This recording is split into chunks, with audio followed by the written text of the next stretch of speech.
Dimaga senses this expansion over here, and it looks like, I'm sorry, Dimaga's anticipating this attack coming in from Merz as Merz moves in on the second expansion. He might need to cancel it. Oh, no, he's not going to need to cancel it. Great micro by the Marines, deciding to stem up to get out, using that micro to their advantage. Oh, no, these Banelings aren't able to do much as they're getting completely out. Oh, explosion there. I said can't do much, and they took those Marines down to Chinatown, and these medevacs right now in a very vulnerable position as these mutas are bloodthirsty. Those Banelings, those bowling balls of doom, rolling all the way across the map, trying to get a strike here on this ramp. Strike, oh, it's at least a spare. They're taking, oh, bowling balls of doom! And these roaches now concentrating on that supply depot, and these mutalisks and roaches now just gonna be able to rip up these SCVs as they please, you know, despite the stim packs and the shields, the combat shields, which is exactly what Merz wanted to counter those Banelings. The Banelings were still effective. Yeah, really, really nice work there. There was some nice micro by Merz going, getting away from those Banelings, but it just didn't work in the long run. Meanwhile, we see a medevac all loaded up with Marines. I want to see him go drop that in a mineral line right now, ASAP. He really needs to get, hurt the economy a little bit of Dimaga. He does not want to be. Terrans are great at turtling up right now, but I don't think that's the situation he wants to be in when there's a second expansion for Dimaga up. It has not been saturated yet, but it will be in no time, and then he will slowly, and maybe not so slowly, just pull away in the macro game. He is bunkering up, getting some siege tanks in position. He's almost expecting this attack. Can't really blame him. Here come those Banelings. Oh, annihilating that bunker, getting annihilated by those siege tanks, taking out one tank. The Zerglings get to surround. The Mutalisks come on the cleanup. All the tanks are down. The Roaches are now in, finishing off those Marines, and they completely just annihilated Merz's army. Meanwhile, there is one more tank peppering them from the high ground, protected by those Marines. And so completely preventing them from getting into the main. Meanwhile, that they have stopped this expansion from mining completely. And meanwhile, here come the killer SCVs. They just actually walked by those Marines as the Marines are taking out those Roaches being healed by that medevac. So even then, you see how long it took those 3 Marines to take down that one Roach. Roaches are beefy. They're so robust. However, a drop from Merz, your boy Merz, counterattacked himself, bringing Marines into the middle of Dimaga's base. I think are these cracklings at this point? Are they cracklings? Can you confirm for me? They look like cracklings to me, and they are super, super dirty. And they just came in and completely thwarted that entire force that the medevac brought in from Merz into the main. And I'm looking at this income tab right now. This is really going to start telling the story. 29 harvesters for Dimaga to Merz's 58. I mean, look at that disparity, Danny. You've got to be happy with Merz right now. If he builds up a force and pushes in, he's going to be able to do some serious damage. Yeah, absolutely. Looks like he did another drop here. You're taking out that second expansion. Really nice job there. He's doing what I wanted him to do. He's getting those medevacs in the game, dropping and dropping and dropping. And those are not cracklings, they are just speedlings. Dimaga has not upgraded to the Hive yet and has not gotten those attack speed for it. I don't know if he's planning on doing that. Meanwhile, I see this big group of Marines and a couple of siege tanks here. You're just taking out those rocks. Looks like maybe he's gonna try and grab this high yield to. Yes, you see the the command center coming down over and going to land at the high yield. He's going to use that to try and pull farther and farther away in the macro game is what he needs to do. If you can out macro a Zerg player, you're in a good position. He's scanning, trying to find those creep tumors, see what's up, he wants to destroy this creep superhighway. That'll make a big, big difference in any upcoming battles. Sure would.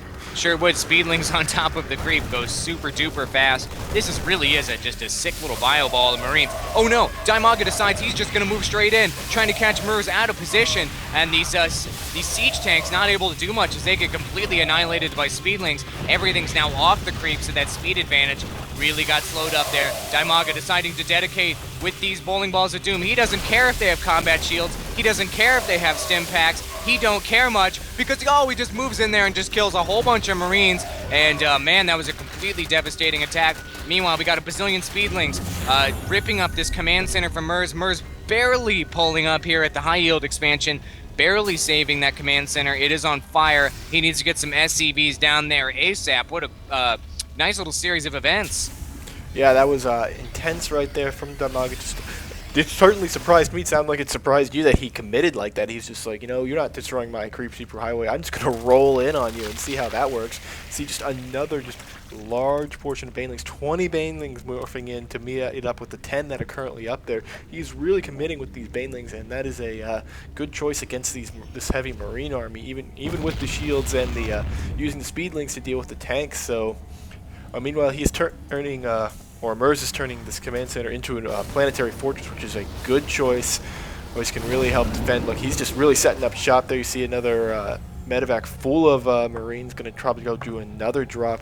This is intense right here. We're at another point, just like in the last game, where it's all about who's going to make that first mistake or who's going to make that perfect attack and pick the right time. Because I'm pretty much on edge right here. I don't know about you.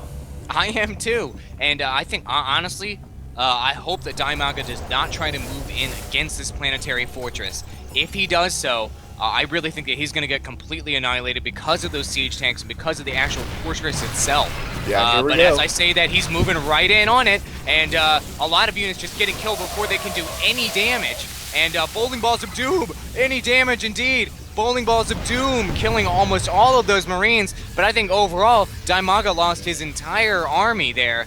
Meanwhile, Merz just continues to mine, continues to be ahead in this macro game income tab. 62 harvesters for Merz, only 38 for Dimaga right now. This is dire straits for him. Oh, wow. Dimaga GGing out there. Yeah, and you called it. He just didn't have anything. He moved in against that planetary fortress again. I don't know if he realized that there were so many siege tanks there. He definitely, or maybe he didn't even realize it was a planetary fortress, because that was like I said, it was going to be down to who made that first mistake. If Dimaga made the mistake, I don't know if he necessarily needed to GG there, but it was going to be hard. He didn't really have anything but about. He had 32 Zerglings, which it sounds like a big number, but it's really not against those tanks and Marines. So he really didn't have a whole lot. Meanwhile, there was another drop going on his other expansion. So in the end, he didn't have any real income in Harvester. So there really wasn't any point in prolonging the inevitable. So he did tap out there. Yeah, I thought it was an appropriate GG there. Well, I tell you what an exciting match though. Especially Game 2 and Game 3 here were super exciting. But you've got to be happy. Your boy Merz pulled down this series of 3. Oh, you know I'm happy. But I saw it coming from the beginning. Of course, you've always seen it coming since the beginning, even when you lose. So good job, Danny. You can do a dance this time, a good dance. So, ladies and gentlemen, if you like what you've seen here, you can head on over to our YouTube channel. That's youtube.com/FTWBroadcasting. We cast on a regular basis, 1.2 videos per day on average. So go subscribe to us. Click in the middle of the heart. You'll have Danny doing a dance at any time of day. Go ahead and make sure to click on that at around like 3 or 4 a.m. Eastern time when he's sleeping. When you click that, his girlfriend just gets so pissed off. It's really hilarious. I sign up for fake accounts all the time and just click it to ruin his night. So thank you very much, ladies and gentlemen, for watching. Stay tuned for additional casts from us.